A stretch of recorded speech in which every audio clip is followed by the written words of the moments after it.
વર્ષમાં સરપંચનો ચાર્જ લઈ લો. જાઓ લઈ લો. તમારી માં તમને સવાસર સૂપ ખવડાવી હોય અને બીજડીથી દૂધ પાયું હોય તો કાંતિ માળીની વાત છે. કાલની સોમવાર ઓર્ડર નહીં આવે ને તો મિસ્ટર ડીડીઓ સાહેબ તમે અમે હામાં હશો. હું રાજકારણ તમારા બાપની જાગીરી નથી, મારા વસ્તી અને મારા મા બાપની જાગીરી છે. પ્રજાને હું પત્ની તરીકે પસંદ ના આવી. મારો કોંગ્રેસ મને રોવડાયો, 1.5 વર્ષ સુધી રોયો હું. જો હારી હતી પિયર પાછો આવ્યો હોય,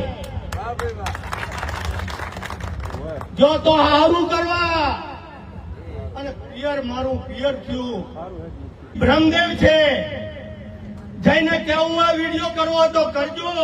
તને ગામની જમાઈ તરીકે હું અપનાયો છે, મારી બેન દીકરી જેવી સમજીને તને જમાઈ બનાવ્યો છે. પણ રોડની અંદર એટલા ગુસ્સા ને કાળા છે ભીલડીના વેપારીઓનો કે તું અમારા ભીલડીના વેપારીની આબરૂ લીધી છે. આજે તમારો પુત્ર, તમારો ભાઈ, તમારો ચૂંટેલો આગેવાન જો હારી હતી પિયર પાછો આવ્યો હોય, જો તો હારું કરવા અને પિયર મારું પિયર થયું. CR પાટીલ સાહેબ પ્રમુખના ગુજરાતના પ્રમુખ હતા, એમને મને વધાઈને લીધો, ખેસ પહેરાઈને લીધો. છતાં ભાજપ ની પ્રજાને હું પત્ની તરીકે પસંદ ના આવી. મારો કોંગ્રેસ મને રોવડાયો, 1.5 વર્ષ સુધી રોયો હું. માન્ય શ્રી અમૃતભાઈ મારા ધારાસભ્ય છે, CR પટેલ કરતા પણ મોટા છે. એમનો આ પતળો ખેસ છે ને એ જાડો કરીને આપી ભાજપને ચેલેન્જ છે. ભીલડીમથી લીડ લઈ લે, ભીલડીમથી લીડ લઈ લે. દરેક અગ્રણીઓને કહું છું કે તમારા ગામમાં ચૂંટાયેલો સરપંચ ગામ લાવે છે, ગામમાં બાપ હોય છે. ગામનો હું રણી નથી દોતો, ગામને રણી કરવા માટે એ મા બાપ અને માતા અને બહેનો મને ચૂંટીને લાવે છે અને તમે એ રીતે તમારા ગામમાં ચૂંટીને આવો છો.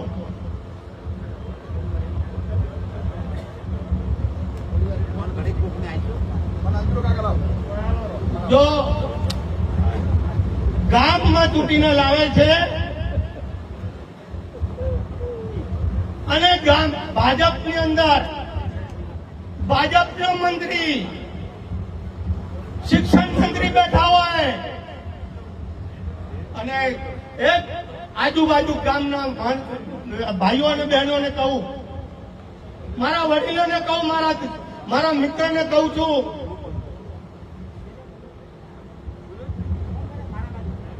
જો મંત્રી સાહેબની હાજરીની અંદર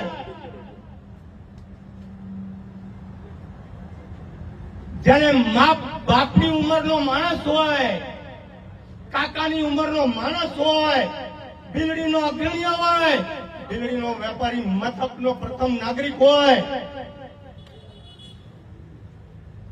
એ મારા નગરજનો, એ આજુબાજુના ગામના વસ્તીના આશરે હું જીવું છું. મારું એક ઘર હોય અને એક આમ નાગરિક જો તમારા ગામના સરપંચની આબરૂ લઈ શકતો હોય તો મારા ભીલડીના વેપારીની આબરૂ તમારા પગમાં મૂકું છું. એ ગામનો જમાઈ છે, મારો જમાઈ છે, હું એને વંદનીય કરું છું. મારા જમાઈને હરગોનભાઈએ છોડી નાખ્યા હતા, એને મોટું પેટ કહેવાય છે. એ બ્રહ્મદેવ છે, જઈને કેવું આ વિડીયો કરવો તો કરજો. તને ગામની જમાઈ તરીકે હું અપનાયો છે, મારી બેન દીકરી જેવી સમજીને તને જમાઈ બનાવ્યો છે. પણ રોડની અંદર એટલા ગુસ્સા ને કાળા છે ભીલડીના વેપારીઓનો કે તું અમારા ભીલડીના વેપારીની આબરૂ લીધી છે તો તને વોટથી અમે આબરૂનો રિપોર્ટ આપશું. હું રાજુભાઈ મારા માટે મિત્ર છે, એમનું નામ નથી આપતો, એમને જીતાડવા નથી કે જીતાડવાનું એલાન કરવા આવ્યો છું કે મારા વેપારી આ એમને લાયેલો માણસ 780 વોટથી લાયેલો, બીજી વાર સરપંચ લાયેલો, એના સાથે આડંગવણા કરવી, એનું અપમાન કરવું, એમના કેન્દ્રીય મંત્રીની હાજરીમાં કરવું, છતાં તમને શિસ્ત તો છે નહીં અને તમે જિલ્લા પંચાયતની ટિકિટ આપો છો. અરે વેપારીનો દીકરો છે, ઓછું બોલે છે, બ્રહ્મદેવ છે અને બહારથી કાયા નથી, બાજુના ગામથી આવેલો મારો મહેમાન છે.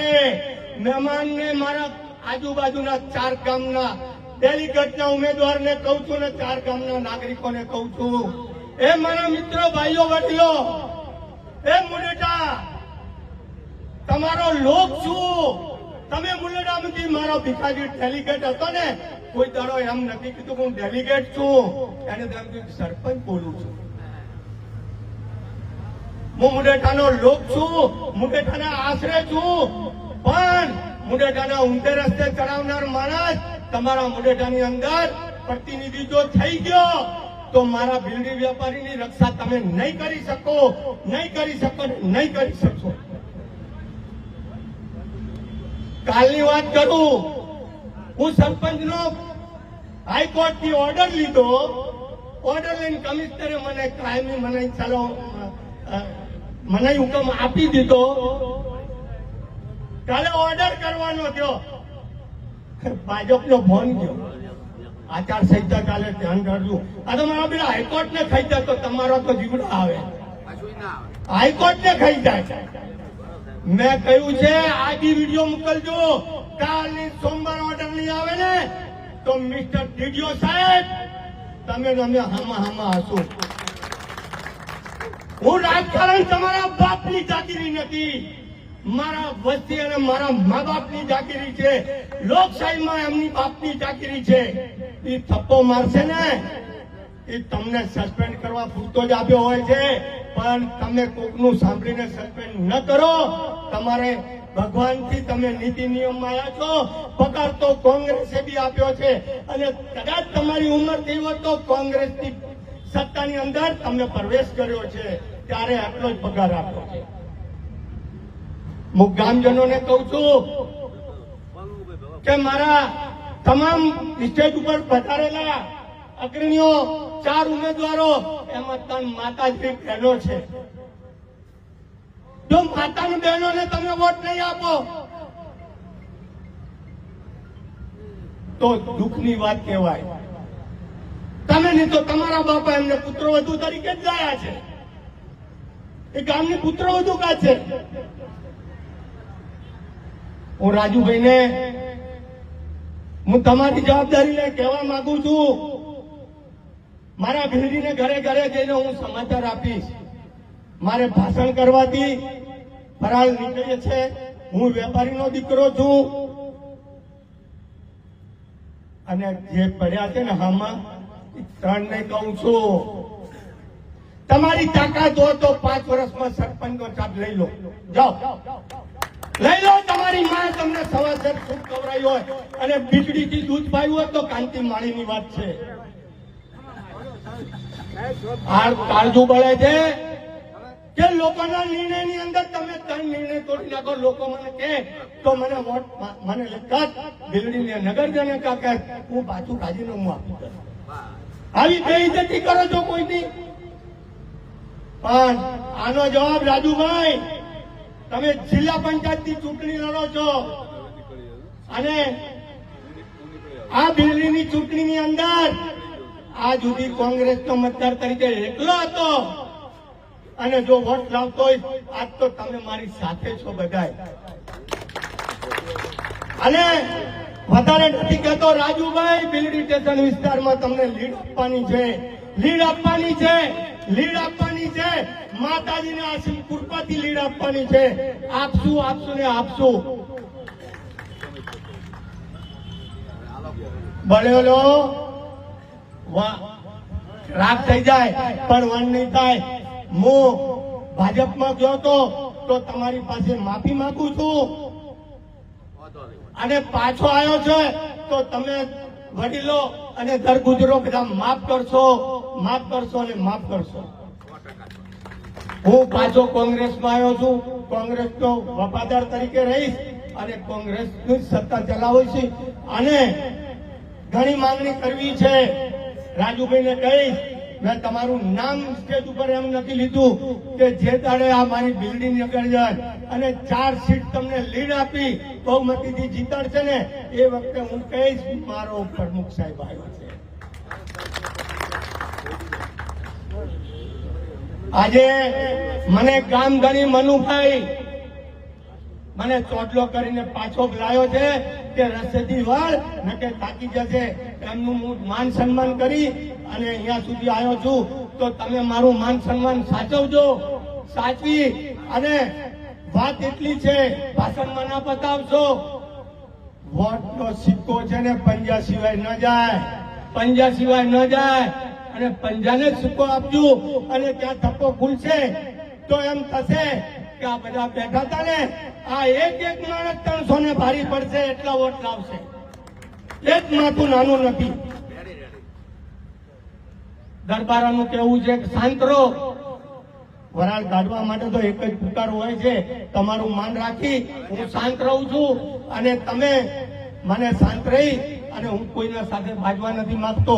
મારો વોટ છીનવા માંગુ છું કે મેં 1.5 વર્ષ ત્યાં રહ્યો અને ક્યાંય ન આવ્યો તો એ વોટ મને પાછો આપજો. તે વોટમાં ગયો ને તમને કદાચ જીતવું હોય તો મને માફ કરજો. પણ હવે હું તમને 2 હાથ જોડી ત્રીજું માથું મુકાવી અને બિલ્ડીના પ્રથમ નાગરિક તરીકે સરપંચ તરીકે તમને મારી વિનંતી છે કે 4 સીટની અંદર તમે લીડ લાવજો. બિલ્ડીની લીડની જવાબદારી મારી. ધન્યવાદ.